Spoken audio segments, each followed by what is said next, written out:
Here's how we're going to turn things around. And then, bam, COVID. And, you're not expecting that. And that just went from 50% of our business to zero instantly. $0 sales. Yeah. We're going from multi-million-dollar months to $0 in sales. I don't think I've cried. I didn't even cry when my father died. I cried there and just overwhelmed with this tremendous amount of emotion. I was actually a CEO for a frozen dessert company based out of Birmingham, Alabama at the time. Yeah. And we had 30 stores nationwide. I had just taken over the company maybe a year before. We had gone through a Chapter 11 restructure. So we had walked in with a tremendous amount of debt.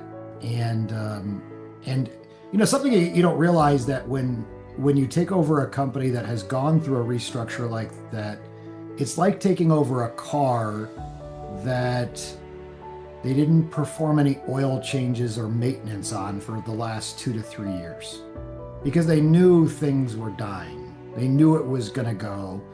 And so, and they didn't have the money for it. So they weren't taking care of it well. So when I took over the company, we had all of this energy, all of this pizzazz. We had implemented EOS into the business.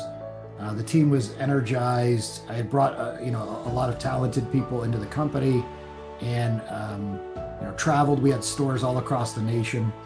Traveled to those different regions, and had a rollout of the new company vision. And here's how we're going to turn things around. And then, bam, COVID. And, you're not expecting that, right? We were a business that relied heavily on our catering and going to events. And that just went from 50% of our business to zero instantly across the country. Plus, we were in colleges and wholesales at stadiums. Selling frozen desserts, the Texas Rangers Stadium and the Atlanta Braves Stadium, and a bunch of colleges all across the South, and $0 sales. Yeah. We're going from multi-million-dollar months to $0 in sales, and so I'm having to terminate 400 plus employees, shutter stores. So how did I deal with it? Horribly. Tremendous amount of stress. I actually remember a moment where I was just sitting in the side of the highway. I had pulled over on the side of the highway and I was just crying because I hadn't made a paycheck in months. The PPP loan had, if you remember when that occurred, Yep. We were given no notice, no information about the PPP loan. We weren't told how it was going to be paid back, when it was going to be paid back, if it was going to be paid back. So I'm floating my salary to pay my employees. I've had to terminate multiple people. I've had to tell people that I had brought on board that they'd left their companies to join us. All of this is falling on squarely on my back. And I just couldn't take the pressure and the stress. So that's how I dealt with it. I sat on the side of the road and cried. Wow. So how did you recover? Like, how did you get to a point where you got back on your feet? What was that pivotal moment for you? Well, there was a couple, so when we got the PPP loan and I was able to pay the employees finally, and then pay myself at least some of my salary back. My wife is homeschools the kids, and she's a stay-at-home wife and mother. And so we relied heavily on my salary, and my folks helped float, and my savings helped float for that time.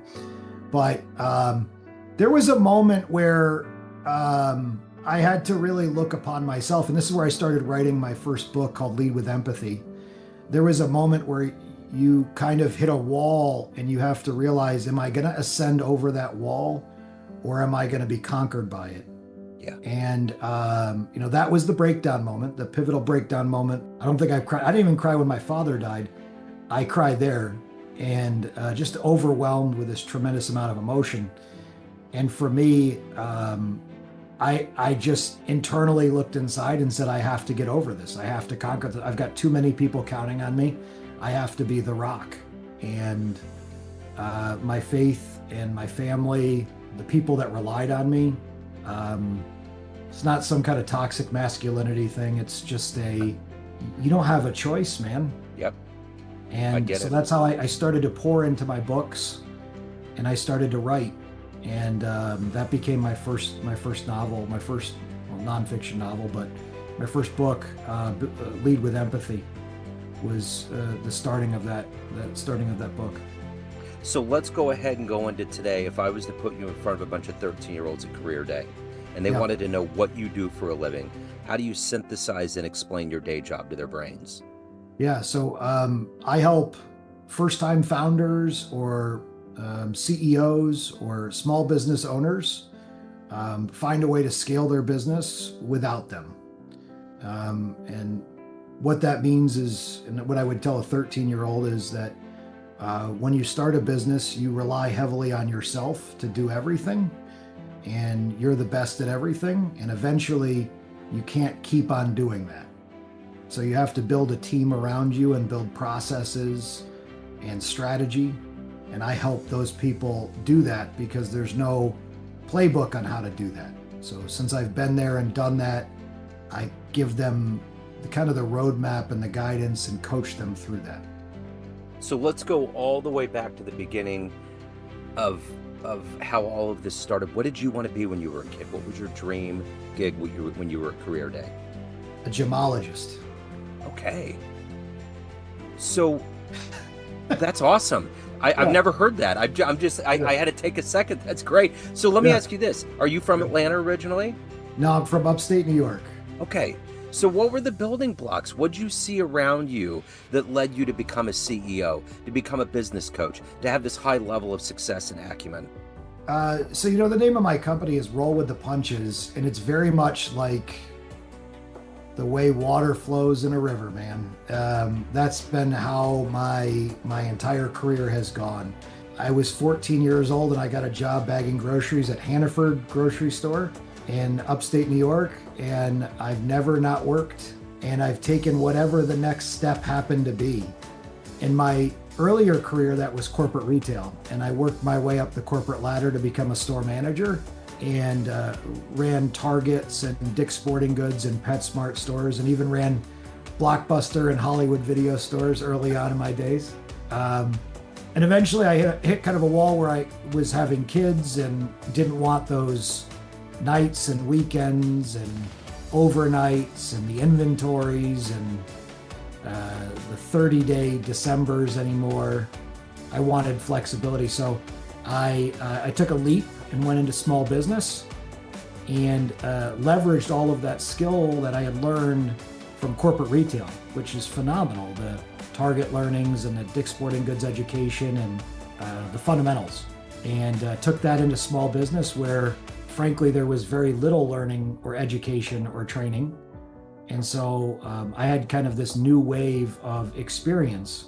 If I took the experience that I had from corporate retail, situational experience, business experience, and complemented it with this new learning of small business, it kind of became this path for me of, well, I can open up my wings and fly.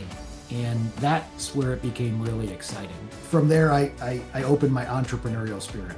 So did you have anybody around you that taught you that level of entrepreneurship or to climb the No? You were the first of all of it. Not a single person, no. Blue collar family. My dad worked at the police station. My mother worked for AT&T. No examples of it in my family. It was just one of those things where you once again you hit a wall. I just wrote about this on LinkedIn too today. Is you kind of hit this wall and you just, am I satisfied doing with what I'm doing right now? And do I see myself doing that 5 years from now? And if the answer is no, well, get off your ass and go do something about it. Yeah. So who's been that inspiration for you that's allowed you to navigate, that's kind of controlled that river, so to speak, to land where you're at today? I've had some great mentors in my career. Some of the the district managers and the folks that I've worked with. But I would tell you, and this is a little bit of a weird answer, but I've had more what I call non-examples. Yeah. I get I've it. had so many non-examples in my career. I've been through a lot of really bad leaders. I've seen awful examples of leadership. And whether that my morality or my integrity, I don't know what it is. I don't want to wind up like those people. I don't want to be those people. In my C-suite days, I went through a very violent assault by one of the leaders, and put in the emergency room, and had to go through and navigate that situation, following situations that occurred as a result of that, and trying to understand why that happened, and still to this day can't really comprehend it. The examples and non-examples of leadership that I've had have kind of forged me into the person I've been, and the person I want to be, and the person I want to coach. So the reason I become a CEO coach is because of that. Is because I've seen so many bad examples of CEOs. The ego, the individuals that leverage the people around them and use them, and the lies, the deceit. I mean, I could go on for hours about the amount of, and I'm sure you've seen it too throughout your career.